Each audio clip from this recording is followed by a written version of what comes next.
I-try ko tong itanim.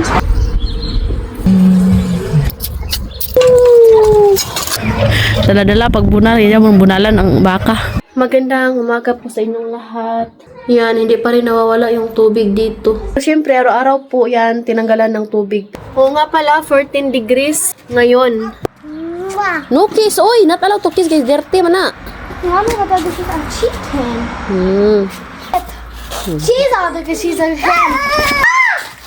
Be careful. She's out because Ow!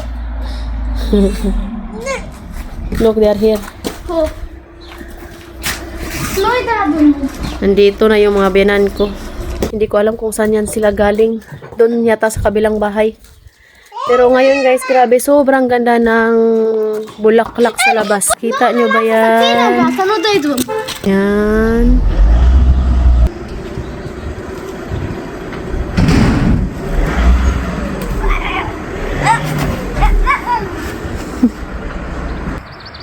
Ade. Ade. Katyusha, unsay chicken sa Bisaya? Popcorn. Manok. Bravo. Da să nu dai drumul, că după aia nu mai ne las. Da! Unde a fost mama? La farmacie. Duceți la luăm, mai gata. Haide! Tingnan nyo, oh, nanubo na.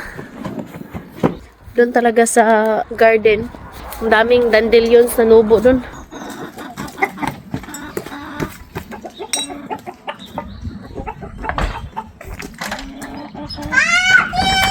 Ganito na kalaki yung aking asparagus.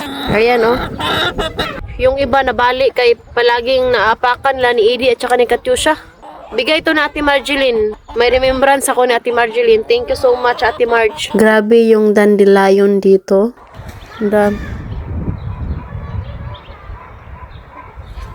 Ayan. Pwede mo tong gawing tea. Yan yung kinakain ng bees. Mga bulaklak. Parang andito ka sa paraiso. Daming bulaklak, daming prutas, daming gulay. Pero mas maswerte pa rin talaga tayo sa Pilipinas kasi nga yung weather natin is mainit. Hindi katulad dito kapag winter, na-stuck yung mga tao sa loob ng bahay. Nag-start na pala si mama dito magtanim ng kamatis. Yan, kamatis. Binili yata to ni mama. Dito kasi sa Romania, pwede kang bumili ng seedling. Yung ready to plant na ba? Ang ganda talaga ng bulaklak na yan. Oh. Bulaklak ng peach. Yung kapitbahay namin, hindi pa sila nakapag-start magbungkal ng lupa. Sila kasi yung nauuna sa amin ba magtanim ng mais. Pero this year parang wala yata. May sakit din kasi yung lolo nila. So ito, ang ganda pa naman ng bulaklak na to. Oh. Hindi to makasurvive sa init. Kaya unti-unti na rin siyang namamatay.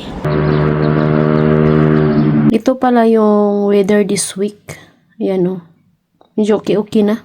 Meron ako ditong patatas. I-try ko tong itanim. Doon sa area kung saan ako magtanim ng kamote.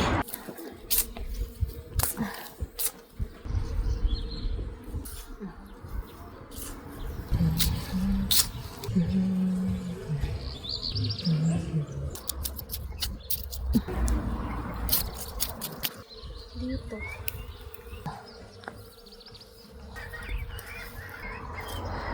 Ito guys, oh, kailangan ko na naman tong tamnan.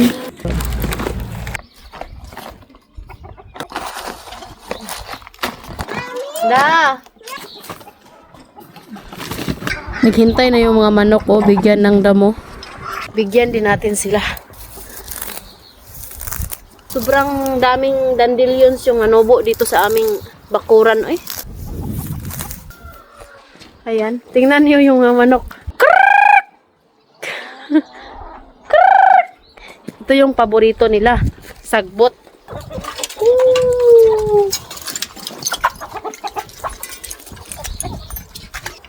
Dami. Tapos yung iti nila ba, yung dumi nila guys, nandito, oh, nilagay ni mama.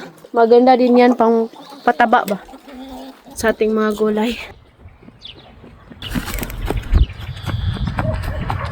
Ang baka na po'y gitanaw, ana.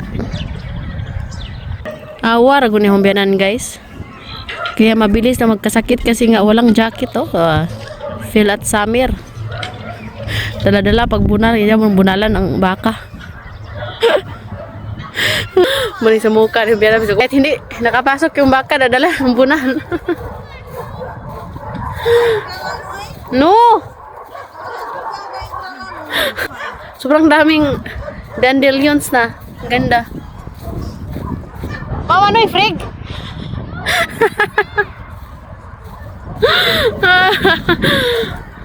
Sa mukha, ganun biyanan guys. Di, maminaw.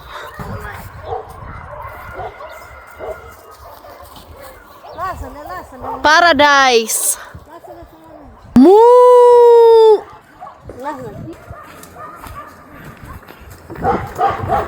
Ay, si Edie nagdala rin ng pagkain dito ba? Mukha ng bataan ni oy. Cheese.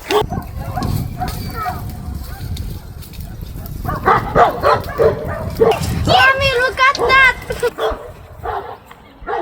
Yung mga anak ko naman dito, wala yan silang problema. Safe na safe.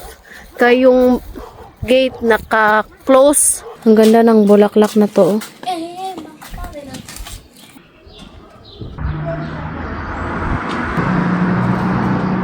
Ang ganda ng bulaklak na to.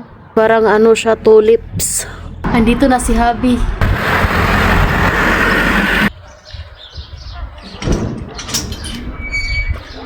Malo, kasi ko si Bigyan.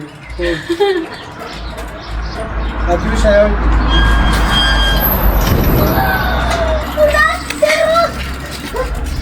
Wala siyang baho. Nasa station. Wow, it's nice. So ayan guys, andito na si Habi. Kakarating niya lang galing trabaho. So ayan my love. Say hello my love. So paalam na rin ako sa inyo, no? Hello, Pilipinas. Maraming salamat po sa lahat ng suporta. Sana wag po kayong magsawang suportahan kami. Buong puso po kami nagpapasalamat sa inyo. We love you all and God bless everyone.